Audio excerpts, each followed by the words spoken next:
een van die grootste vrae in 'n gelowige se lewe baie keer en in die mensdom se lewe is hoekom? Ek het nou kinders en ons het hulle al redelik groot gekry, so vir die wat nog klein kindertjies het, daar is 'n proses, nee, jy gaan hulle groot kry, nee. Maar ek weet nie vir jou wat dalk al kindertjies het en vir jou wat se kinders ook al groot is dat een ding wat ek altyd gehoor het is as ons pad iewers heen was in die kar of by die huis, maak nie saak nie, was daar altyd gesprekke waar die kinders vir ons gevra het, hoekom? Hoekom is sekere goed so? En dan, ek dink baie keer wil ons by 'n plek kom om te sê dat die hoekom komponent is 'n negatiewe, maar eintlik moet ek en jy besef wat wag bietjie, gou, hoekom is eintlik die totale rede, nee, as ons hierdie vrae nou gaan kyk, die totale rede van wetenskaplike verstaan en vooruitgang. Dis eintlik ons as mens wat soekende wesens is om te verstaan hoekom sekere goed gebeur sodat wat kan gebeur, sodat ek en jy meer optimaal kan funksioneer. Die probleem is, as ons wetenskaplike antwoorde wil kry vir wie God en wat God is, dan is dit 'n probleem. So ons sit met eintlik twee groeperinge. Ons sit met mense wat gelowig geword het, wat die vraag vra, hoekom gebeur slegte goed met goeie mense? Ek weet nie of jy al daar was nie.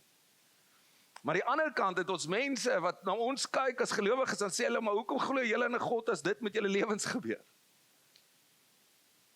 Nou, dat is 'n interessante boek wat geskryf is, wat Paul Copen geskryf het, en ek sal jou nogal aanbeveel, Is God a Moral Monster? Is God 'n morele monster? En eintlik die doel daarvan is dat ons die Ou Testament op 'n plek kan kry waar ek en jy dit verstaan, dat dit sin maak vir ons met die God wat ons nou te doen het. Want baie keer is dit ons probleem, is dat ons lees die Ou Testament en ons sien 'n klomp goed gebeur in die Ou Testament met die volk Israel en ons hoor hierdie goed. Ja, maar omdat julle nie dit doen nie, gebeur dit. En dan die resultaat is dat ek en jy begin ons lewe so leef met hierdie invloed van die Ou Testamentiese konteks van wat ek en jy gehoor het en ontdek het deur wat ons gelees het, dat God hierdie God is wat straf. En hoekom slegte goed met mense gebeur, kom ons dan neer op dat ons sê dat, luister, dis omdat jy sondig is. Jy's 'n bad persoon.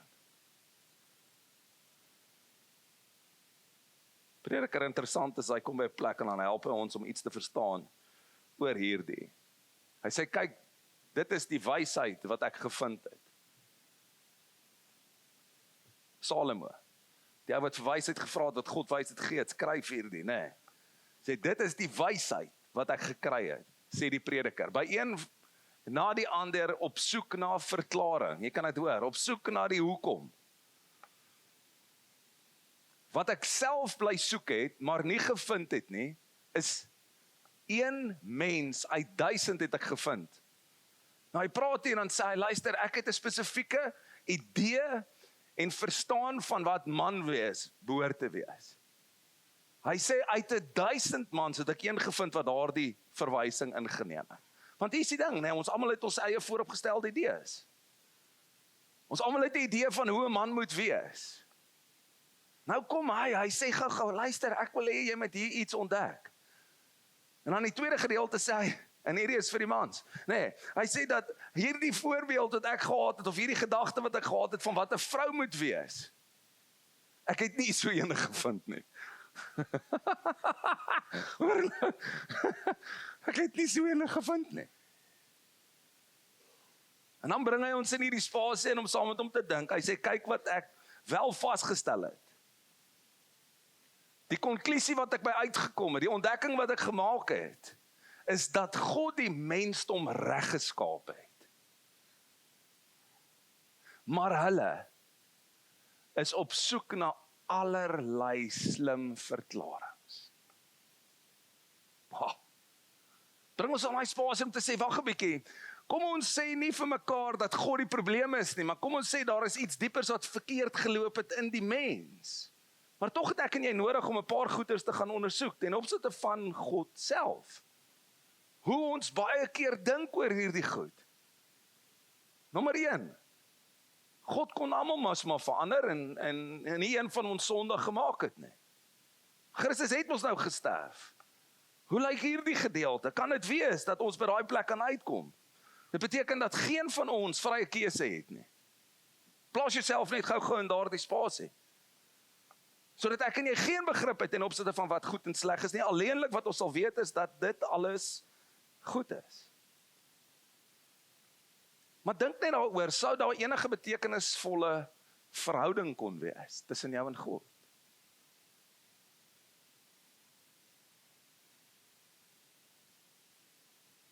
Jy weet, in plaas dat die mens wat God goed gemaak het, wat hy die vermoë gegee het om te kan kies. As ons terug gaan na Adam en Eva, hulle kon op sy liefde reageer. Hierdie God wat hulle in die tuin van Eden plaas. Hulle kon hulle vertroue absoluut in hom plaas, hy wat hulle geskep het, maar op die einde van die dag kies hulle om ongehoorsaam te wees.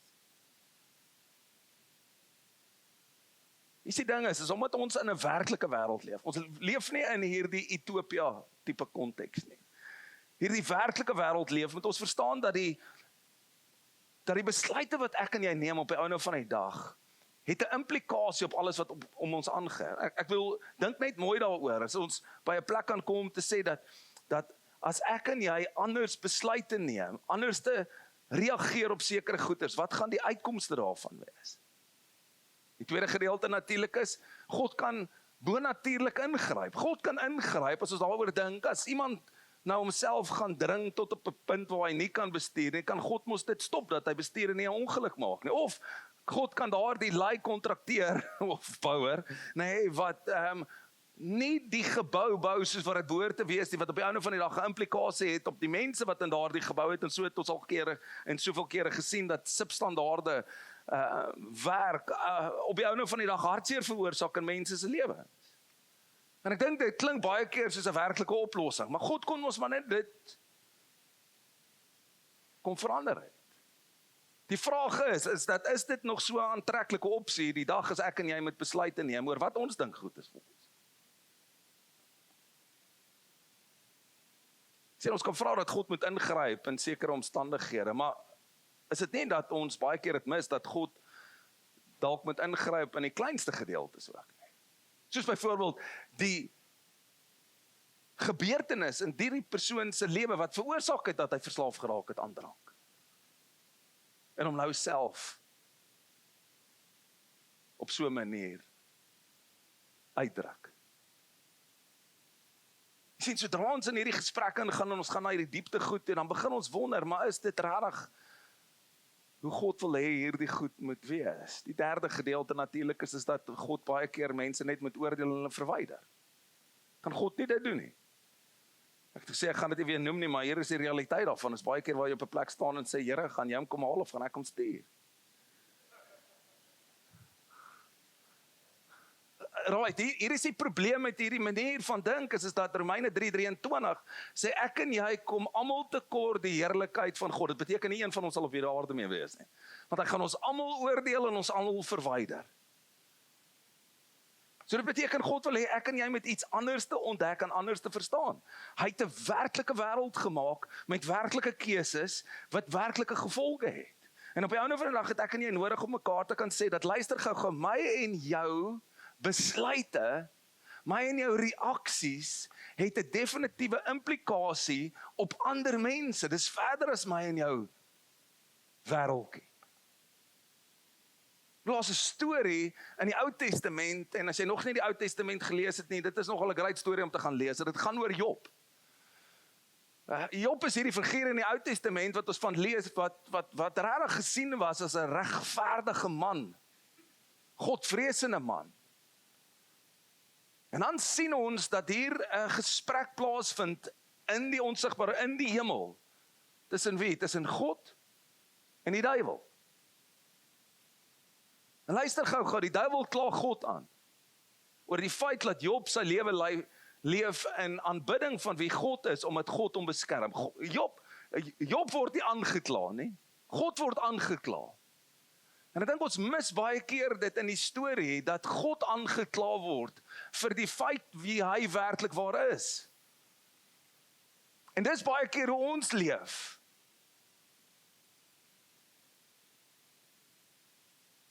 En wat gebeur is dat alles in Job se lewe loop skeef wat jy onmoontlik kan dink. Gaan lees dit maar bietjie. En dan het hy nogal great pelle. Great pelle wat by hom kom sit en vir hom sê, maar jy moes iets fout gedoen het.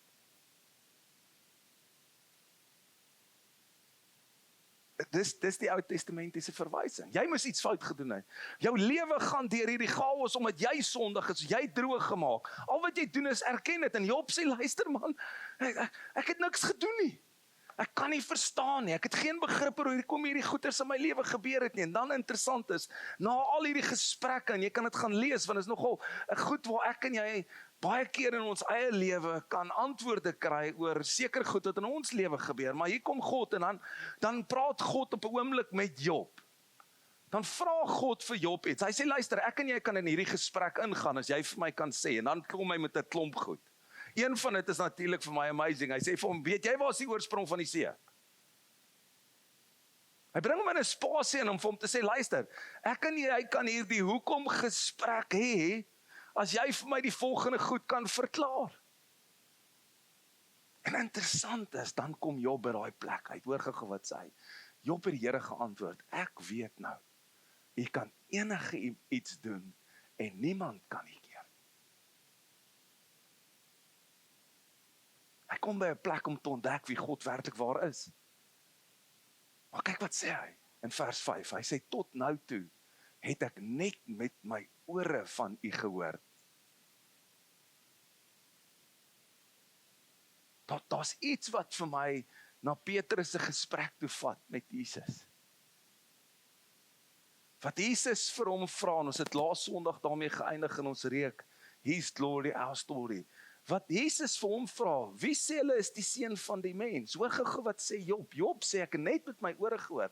Aan Petrus vra hy, wie sê julle is ek? En Petrus sê, u is die seun van God, u is die Christus. Dan sê hy, maar Petrus, mens, vlees en bloed, het dit nie aan jou geopenbaar nie. Maar my Vader in die hemel. Hoor gou wat sê Job. Hierdie is 'n verklaring ten opsigte van dit wat ek en jy moet 'n openbaring van kry, ten opsigte van wat en wie God werklik is. Want as dit nie die verwysing is van waar ek en jy hierdie goed vra nie, gaan ons dit mis. Ek het net van u gehoor, maar nou het ek u met my eie oë gesien. Jy sien, ons is baie keer so gefokus op wat met ons gebeur, dat ons nie ontdek wat God wil in my en jou doen.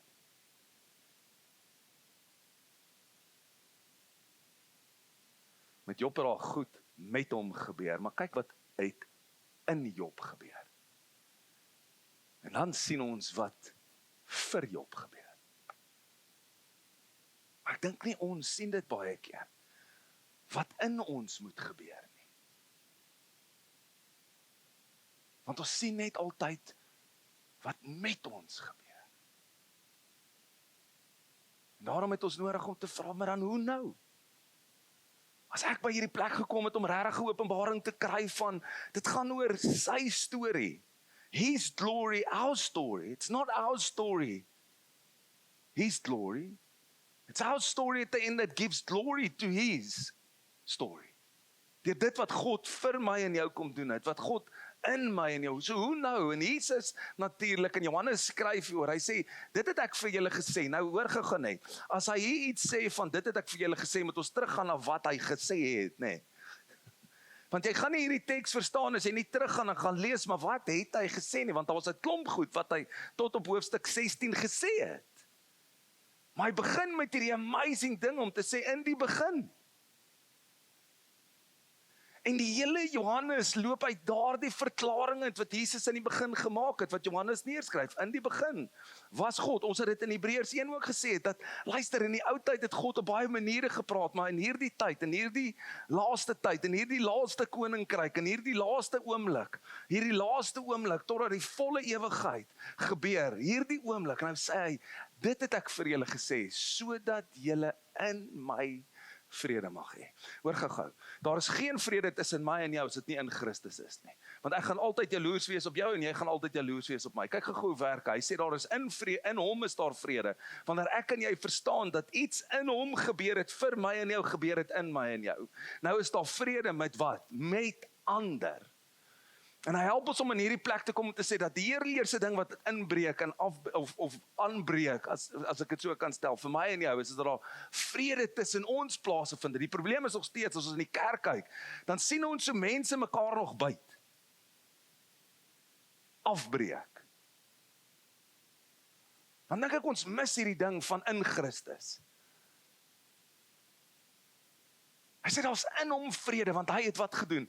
Hy het alles in hom met die Vader vereenselwig, teruggebring in verhouding. In hom is daar vrede. Nou sê hy, maar in hierdie wêreld, in hierdie stelsel wat gebroke is en vol pyn is, in hierdie stelsel waar mense verlore is, sê hy, gaan julle swaar kry ervaar. Nêrens in die Bybel kan ons sien dat die Here ergens ons weglei dat daar nie swaar kry en lyding gaan wees nie. Inteendeel, hy maak ons bewus daarvan dat ek en jy net 'n ander vertrekpunt moet hê ten opsigte van dit. En daarom sê hy, maar nou hou moed. Kyk wat sê hy, ek het reeds die wêreld oorwin. Want ek weet nie of jy net hierdie kan inneem nie. Ek het reeds die wêreld oorwin, beteken nie hy gaan nog nie, beteken reeds. Hy maak 'n stelling hier om te sê, luister gou, jy en ek het nodig om te verstaan dat hy is nie van hierdie wêreld nie. As ek en jy net verstaan dat hy reeds hierdie wêreld oorwin het. En nou moet ek en jou ontdek, wat beteken dit vir my en jou? Wat bring dit ons in daardie spasie, in hierdie wêreld, hierdie stelsel wat gebroken is, hierdie stelsel wat vol pyn is, hierdie stelsel waar mense verlore is, hierdie wêreld. Nou besef ek en jy, wanneer ons in Hebreërs inkom, dan besef ons, wag 'n bietjie, God het 'n bestemde plan, God het 'n bestemde doel, God het iets vir my en jou. Daar is 'n nuwe wêreld waar God regeer, en my en jou fokus. Dis hoekom hy sê, hou moed, want hierdie wêreld en sy stelsel het nie ewigheidswaarde nie, maar my koninkryk het ewigheidswaarde. Hoor wat skryf Petrus. Onthou, Petrus het ek nou ingebring. Luister wat sê hy. Hy sê, wees nugter en waaksaam. En wanneer hy praat van nugter, daar's 'n interessante gesprek hier, nê. Wanneer hy praat van nugter, dan sê hy, we have received a sound mind. Dis wat Jesus homself verklaar. Hy sê, luister, jy het nie 'n gees van vrees nie. Waarvan? Krag, liefde en selfbeheersing. Daardie woordjie is 'n sound mind. Wees nugter. Die manier hoe ek en jy nou beredeneer, het 'n ander perspektief. Nou sê hy, maar wees ook, nie net moet jy nugter wees nie, maar jy moet ook waaksaam wees. Hoekom? Hy sê, julle teenstander, die duiwel, loop rond soos 'n brullende leeu. Luister gou. Die enigste fokus van die duiwel is dat jy moet twyfel in God. Ek wil dit weer vir jou sê. Die enigste twyfel wat die duiwel in jou wil plaas, is dat jy moet twyfel oor God. Dis die vrees wat hy in jou wil opwek. Nou sê hy, die duiwel loop rond soos 'n brullende leeu. Al wat hy wil hê is jy moet in God begin twyfel. Al wat hy wil hê is jy moet begin vra, is God werklik waar goed? Hoekom gebeur hierdie goed? Dit is wat hy, maar hy sê, luister gou. Wat God wil hê ek en jy moet inbeweeg in is die hoe nou. Hoe hanteer ons hierdie situasies nou? Hoe hanteer ons nou hierdie teenstand? Nou dis wat hy sê. Hy sê op soek na wie hy kan verslind. Hoe moet julle teenstand standvastig in geloof? Hebreërs 11 vers 1. Hebreërs 2, ouens, as ek en jy die woord begin bestudeer en lees en besef, God maak alles nuut, dit hy 'n ander aspek, 'n ander verwysing vir my en jou. Nou begin ons vas staan in dit wat ons glo. Hier is nie 'n fight nie. Hy het reeds hierdie wêreld oorwin. Wat ek en jy moet doen is ons moet teenstand bied teen die woorde van hom wat ons laat twyfel in wie God werklik waar is. En op die einde van die dag by 'n plek daar kan kom, hoor wat sê hy. Hy sê dat ek en jy teenstand moet bied, vastig moet wees in geloof, in die wete dat julle medegelowiges oor julle wêreld dieselfde soort lyding verdien. Jy's nie alleen nie. Jy's nie alleen deur goed te gaan in hierdie wêreld nie. Jy's nie die enigste ene wat 'n kind aan die dood afgestaan het nie. Jy's nie die enigste een wat bankrot gespeel het nie. Jy's nie die enigste ene wat deur depressie gaan nie. Jy's nie die enigste ene wat in hierdie lyding is dat jou besigheid nie suksesvol is nie. Jy's nie die enigste ene wat deur 'n egskeiding gegaan het nie. Jy's nie die enigste ene.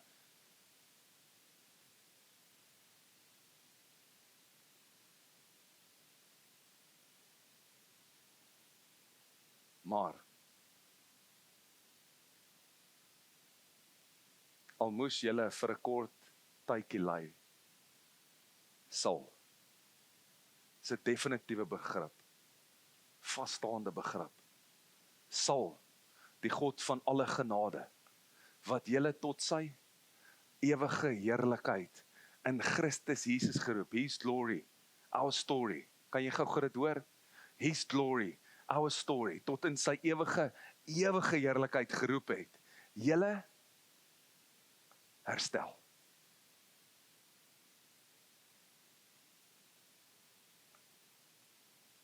Bemagtig, versterk en stewig vestig. Aan hom die krag tot in ewigheid. Amen. Kan ek gou vir jou sê, as jy nie jou bril gaan verander nie, gaan jy die implikasie op jou lewe van wat met jou gebeur, hoor ag, as wat in jou gebeur en wat vir jou gebeur het. Wat vir my en jou gebeur het, is reeds vas. Hy is gekreë met eer en heerlikheid. Ek en jy het 'n ander perspektief. Daar kom 'n dag, hy sê, vir 'n kort rukkie, gaan ons deur hierdie goed gaan. Hoekom? Want ons gebrokenheid en pyn en seer. Jy sien, ek en jy moet by die plek om te verstaan, His glory becomes my story. It's my amazing in Openbaring, en ek vertrou dat hierdie iets in jou wese gaan vasmaak, en dat hierdie gedeelte dalk vir jou gaan uitstaan, en dat dit jou gaan aangryp, en een van die tekste gaan wees wat jy kan onthou. Hy sê, toe het ek 'n harde stem in die hemel hoor uitroep. Johannes skryf hier, hy sê, toe het ek 'n harde stem in die hemel hoor uitroep, iets van verklaring, iets van 'n aankondiging. Right, nou het die verlossing en krag en die koningsheerskappy van ons God deurgebreek. Nou het dit gebeur, hierdie oomblik van waar die Here wêreld smag en in afwagting hier dit plaasgevind. En wat sê hy nog? Hy sê, en ook die volmag van sy Christus. Die koningsheerskappy het aangebreek. Hierdie finale koninkryk is nou hierso. Dit is aangekondig. Die volmag van die Christus. Hy is die gesalfde. Die Seun van God, hier die volmag wat hy het, aan my is gegee alle mag in die hemel en op die aarde. Omdat die aanklaer van ons broers uitgegooi is.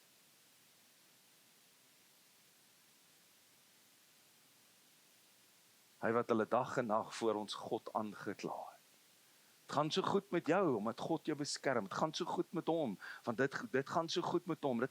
Jy sien, wat ek en jy moet verstaan is, dit is nie dat die aanklaer die sondes wat ek en jy gedoen het, voor God gebring het nie. Die aanklaer het dit voor God gebring, dat ek en jy, wat gebeur? Dat ons lewe, binne hierdie verwysing. Hy sê, ek het hom gesien uitval, uit die hemel uit. Hy is uitgegooi, hy het geen toegang nie, hy kan nie meer ons aankla nie, hy kan dit nie meer voor God bring nie, nee, hulle het hom oorwin. Hulle het hom oorwin op grond van die bloed van die lam en op grond van hulle getuienis. Ek wil gou vir jou vra, wat getuig jy oor wat die bloed vir jou kom doen het? Want as ek en jy nog vaslaan by wat met ons gebeur en nie wat in ons gebeur het, jy gaan ons nooit verkry wat vir ons gegee word.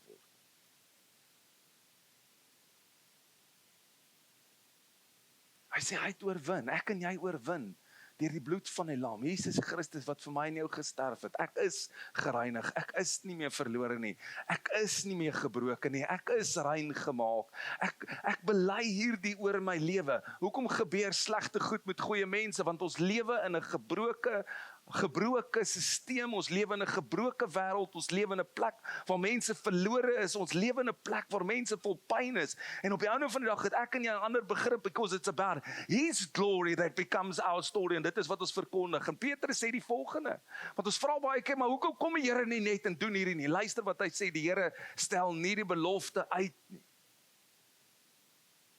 kyk ek maak alles nie, hy stel dit nie uit nie, soos party mense dink nie, inteendeel. Hy is geduldig met julle, omdat hy nie wil hê sommige mense moet verlore gaan nie, maar dat almal tot bekering moet kom. Dit is nie wat met my gebeur nie, wat in my gebeur. En ons kan baie van ons storie met julle deel, my en Erika se storie. Een van ons stories is die feit dat sy ons eerste kind 'n miskraam gehad het. Wat het met ons gebeur?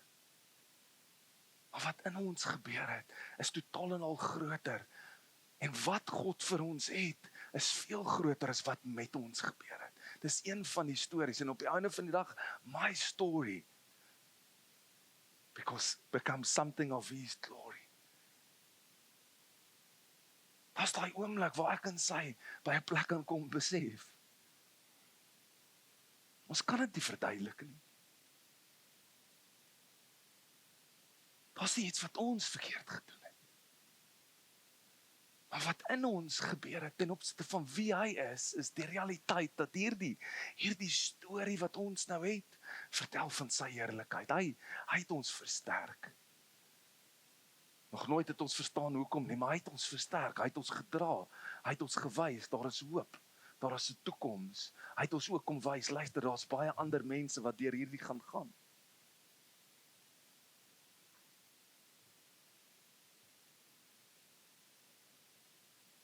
En my en haar storie kan ander mense help om sy heerlikheid te kon ontdek, sy opinie, sy doel, sy plan.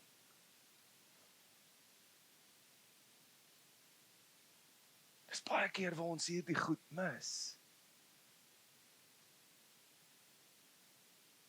Hoekom moet ek aan depressie ly? Hoekom is dit in my lewe gebeur? Hoekom is my besigheid toemaak? Ons kom nie by die hoe nou nie.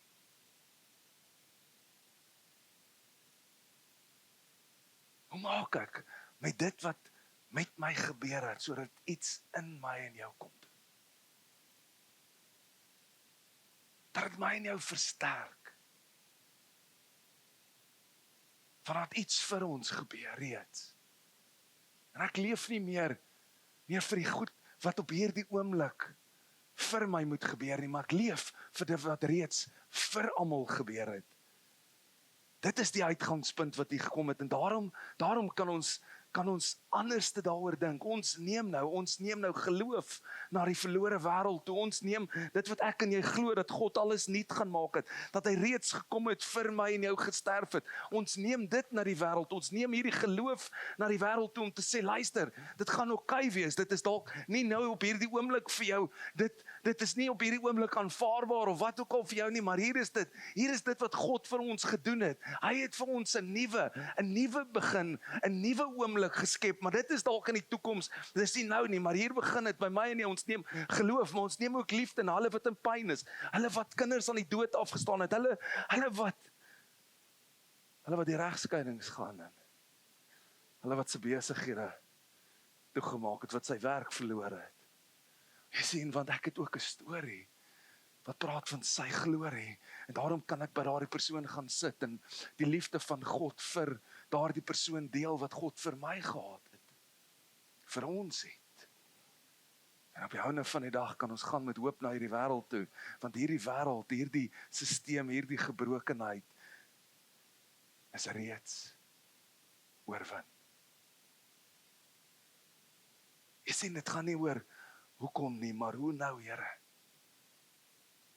Hoe vat ek my pyn, my gebrokenheid, my hopeloosheid en verander dit in dit wat God wil hê ek moet glo, en die verstaan van sy liefde vir my en die hoop wat hy vir my geskep het, dan begin dit in my 'n verandering bring, sodat ek en jy op die einde van die dag in hierdie wêreld ons stories kan vertel oor sy heerlikheid, oor sy glorie.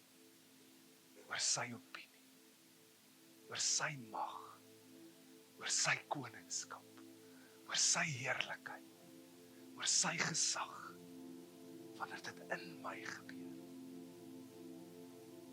Mag dit vir ons by 'n plek bring, dat ons nie verkleineer dit wat met ons gebeur nie, maar dat ons groter maak dit wat in ons gebeur het, as dit wat met ons gebeur het. En ek weet nie waar jy volgende nie, maar ek wil vir jou bid. Van jou storie. Jou storie is nog nie klaar geskryf tot in die einde. Van waar hy alles gaan nuut maak. Jou huidige omstandighede is die plek van waar ek en jy oorwinning beleef. Oor die bloed van die lam en ons belydenis. En mag dit vir jou 'n ander realiteit kom skep, want dit behoort ons enigste realiteit te wees. En ek vanoggend vir jou bid, wil jy nie 'n oor toe maak nie.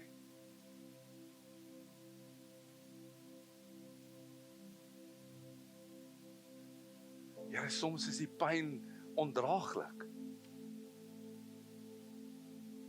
Ons weet nie eers hoe om die volgende tree te gee nie. Ons weet nie maar deur te werk nie. Partykeer is die verlorenheid van wat ons sien so groot dat dit ons oorweldig en dat ons eintlik stil maak. Partykeer is die gebrokenheid in die sisteme so groot, Here, dat dit ons stemme verduister. Maar daar is uitgeroep, Here, daar was 'n oomblik in die geskiedenis waar dit uitgeroep is, dat die koninkryk het aangebreek, dit het deurgebreek, die gesag van Jesus Christus is verwesenlik. Here, op hierdie oomblik, het ons saam met een oorwinning gekom. En mag dit ons storie word. Die storie van u glorie. Here, mag ons by die plek kom waar ons taalgebruik verander, omdat daar iets in ons begin gebeur het, want daar het iets vir ons gebeur. Kyk dan, ek maak alles nie. Daar het iets vir ons gebeur, Here, en mag dit iets in ons laat gebeur. En dit wat met ons gebeur, Here, mag dit die storie word van die heerlikheid, van die glorie. En ek bid nou, Here, vir elke persoon wat in daardie plek is van hulle lewe, waar ons nog baie keer vashak met die hoekom, dat u vandag dit sal kom verander, om te sê, hoe nou? Hoe nou? Nou begin ons oorwin, deur die bloed van die lam, en die getuienis. Nou begin ek anders praat, anders dink, anders reageer. Want Here, ek het U ontdek as koning. Jy ontdek as heerser. Jy ontdek as die een wat die laaste sê. Al is dit nie maklik nie. Al is die pyn nog steeds daar. Al is die trane nog steeds vlak. Al is die hartseer nog steeds daar. Kies ek vandag, Here, dat my storie die storie word van U heerlikheid. In Jesus naam. Amen.